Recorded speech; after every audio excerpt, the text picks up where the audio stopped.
আসসালামু আলাইকুম প্রিয় ভিউয়ার্স, আপনারা দেখছেন মানিকগঞ্জ বিজয় মেলার মাঠের মোড় এটাই। তো আমাদের বাড়িও মানিকগঞ্জ ঘিওরে পড়েছে।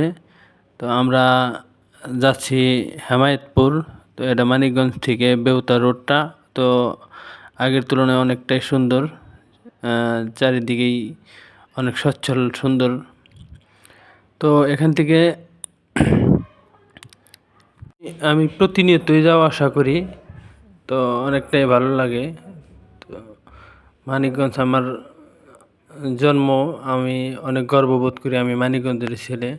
মানিকগঞ্জের মানুষ অনেক উদার মনের মানুষ। তো আপনারা যখন কোনো দিন মানিকগঞ্জে ঘুরতে আসবেন, দেখবেন মানিকগঞ্জের মানুষ আত্মীয়পরায়ণ। তো কাউরে ছোটো করে কখনোই দেখে না, অনেক সমাদর করে। তো আমি এইটুকুই বলবো, যদি আপনাদের হাতে কখনো সময় থাকে তো আপনারা মানিকগঞ্জ এসে ঘুরে যাবেন, আমাদের প্রিয় শহর মানিকগঞ্জ। তো আপনাদের সবাইকে চায়ের দাওয়াত রইল, আপনারা আসবেন, সময় পেলে আসবেন, ছুটে যাবেন। মানিকগঞ্জ দর্শনীয় অনেক জায়গা আছে, আপনারা ঘুরে যাবেন।